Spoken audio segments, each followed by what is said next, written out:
Hi dears, welcome back to Fashion Week Designs. നമ്മൾ നേരത്തെ ഈ ഒരു ഫാബ്രിക്കിലുള്ള ഒരു കളക്ഷൻ കാണിച്ചായിരുന്നു. അതിന് ഹ്യൂജ് എൻക്വയറീസ് ആയിരുന്നു. ഫാബ്രിക് വന്നിട്ട് റഷ്യൻ സിൽക്ക് ആണ് വന്നിരിക്കുന്നത്. പ്യുവർ കണ്ടന്റ് കൂടുതലുള്ള ഫാബ്രിക് ആണ്. ഒരു ഇതിൽ പറയുവാണെങ്കിൽ ഇതൊരു പ്യുവർ ഫാബ്രിക് തന്നെ, റഷ്യൻ സിൽക്ക് ഫാബ്രിക്കിൽ ഇതുപോലെ നമുക്ക് എപ്പോഴും ഫേവറേറ്റ് ആയിട്ടുള്ള ലക്നോവി വർക്കാണ് ഇതിൽ ചെയ്തേക്കുന്നത്. നല്ല കളർ ഷെയ്ഡ്സിലാണ് വന്നിരിക്കുന്നത്. ഇതുപോലെ ഒരു ഗ്രീൻ ഉണ്ട്, ഡാർക്ക് ആയിട്ട് നിൽക്കുന്ന നല്ല അടിപൊളി വയലറ്റ് ഷെയ്ഡ് ഉണ്ട്, പിന്നെ ഒരു ഡാർക്ക് ഒണിയൻ ഷെയ്ഡ് ഉണ്ട്. ഒണിയനിൽ പക്ക ഒണിയൻ എന്ന് പറഞ്ഞാൽ കുറച്ച് റെഡ് ബ്ലണ്ടാണ്. ഇതും നല്ലൊരു ഷെയ്ഡാണ്. ഇതൊരു ബ്രിക്ക് പിങ്ക് എന്ന് വേണമെങ്കിൽ പറയാം. പീച്ചൊന്നും ഒന്നുമല്ല ഈ ഒരു ഷെയ്ഡ് വന്നിരിക്കുന്നത്. ബ്രിക്ക് പിങ്കും ഇതൊരു ടെറാക്കോഡയുടെ കുറച്ചുകൂടെ ലൈറ്റ് ആയിട്ട് നിൽക്കുന്ന ഷെയ്ഡും. നല്ല കളർ ഷെയ്ഡ്സ് ആണ്, എല്ലാം അടിപൊളിയായിട്ടുള്ളൊരു യോക്ക് വർക്ക് ആണ് ഇതിൽ ചെയ്തിരിക്കുന്നത്. പ്യുവർ ആയിട്ടുള്ള അടിപൊളി ഫാബ്രിക് ആണ് മെയിൻ ഹൈലൈറ്റ് എന്ന് പറയുന്നത്. അതിന്റെ ഡീറ്റെയിൽസ് നോക്കാം. ഞാൻ ചെയ്യുന്ന സെയിം ഗ്രീൻ ആണ്, പ്യുവർ റഷ്യൻ സിൽക്ക് ഫാബ്രിക്കിൽ ലക്നോവി സ്റ്റൈല് തന്നെ. അത് മിഷൻ എംബ്രോയിഡറിയിലാണ് ചെയ്തിരിക്കുന്നത്. ഹാൻഡ് വർക്ക് അല്ല വന്നിരിക്കുന്നത്. ഹാൻഡ് വർക്ക് വരുമ്പോൾ പിന്നെയും റേറ്റ് കൂടും. പ്യുവർ ഫാബ്രിക് ആണ്, പിന്നെ അതിൽ ഹാൻഡ് വർക്ക് കൂടെ വരുമ്പോൾ തന്നെ നമുക്ക് നല്ലൊരു റേറ്റ് ആവും. അപ്പം നമ്മളത് കുറച്ചുകൂടെ മിനിമലൈസ് ചെയ്യാനാണ് ആ ലക്നോവി സ്റ്റൈൽ. അത് എംബ്രോയിഡറി മിഷൻ എംബ്രോയിഡറിയിൽ ചെയ്തിരിക്കുന്നത്. യോക്കിൽ ഇതുപോലെയാണ് വർക്ക്. ദുപ്പട്ട നല്ല സിമ്പിളായിട്ട് നിൽക്കാണ്ട് നമ്മുടെ ഷിഫോൺ ദുപ്പട്ടയിൽ അല്ലെങ്കിൽ നസ്മിൻ ദുപ്പട്ടയിൽ ബോർഡേഴ്സിൽ ലൈറ്റ് ഇങ്ങനെ ഒരു ലേസ് വർക്ക് ചെയ്തിട്ടുണ്ടെന്നുള്ളൂ. ബാലൻസ് പ്ലെയിൻ ആയിട്ട് തന്നെയാണ് വരുന്നത്.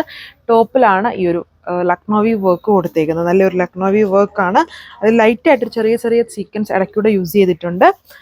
സാൻഡൂൺ ആണ് ബോട്ടം. കളർ ഈ ഒരു ഷെയ്ഡാണ്. നമുക്കൊരു ഒണിയൻ റെഡ് എന്ന് പറയാം. ഒണിയൻ പിങ്ക് അല്ല, അതിലൊരു കുറച്ച് റെഡ് ബ്ലണ്ടായിട്ട് നിൽക്കുന്ന ഷെയ്ഡാണ്. പക്ക ഒണിയൻ പിങ്ക് ഷെയ്ഡിലല്ല വരുന്നത്. നല്ല വെറൈറ്റി ഷെയ്ഡ്സ് ആണിത്.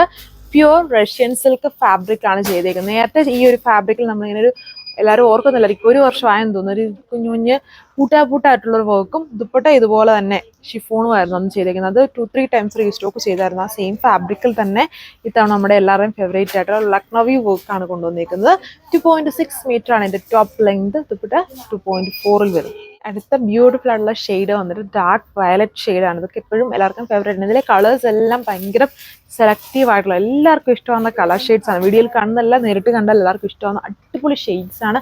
ഫാബ്രിക് വൈസും വളരെ കംഫർട്ടബിൾ ആണ്. പ്യുവർ ഫാബ്രിക് ആണ് ഇത് വന്നിരിക്കുന്നത്. ഒത്തിരി എന്താ പറയുക, ഇങ്ങനെ നോർമൽ വാഷ് ഒന്നും ചെയ്യാതെ മാക്സിമം ഡ്രൈ ക്ലീൻ ഒക്കെ ചെയ്ത് യൂസ് ചെയ്യുക. അതിൽ പ്യുവർ കണ്ടന്റ് കൂടുതലാണ് ഈ ഒരു ഫാബ്രിക്കിൽ വന്നിരിക്കുന്നത്. അതായത് റഷ്യൻ സിൽക്ക് ആണെങ്കിലും ഇച്ചിരി പ്യുവറായിട്ട് നിൽക്കുന്ന ഒരു ഫാബ്രിക് ആണ്. അതിലാണ് ഈ ഒരു വർക്ക് വന്നിരിക്കുന്നത്.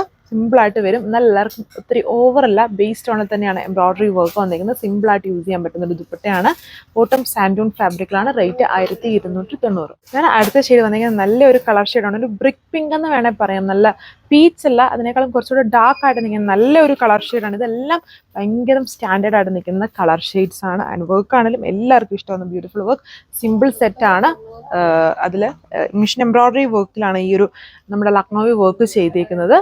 റേറ്റ് 1290. ലാസ്റ്റ് കളർ ഒരു ലൈറ്റ് ടെറാക്കോട്ട ഷെയ്ഡാണ്. നല്ല കളർ ഷെയ്ഡ്സ് ആണ്. പ്യുവർ റഷ്യൻ സിൽക്ക് ഫാബ്രിക്കിൽ ടോപ്പ്, ദുപ്പട്ട നസ്മിൻ വിത്ത് അതിൽ ലൈറ്റ് ബോർഡർ വന്നിട്ടുണ്ട്. സാൻഡൂൺ ബോട്ടം. അപ്പോൾ ഇത്രയും കളർ ഷെയ്ഡ്സ് ആണ്. Thank you.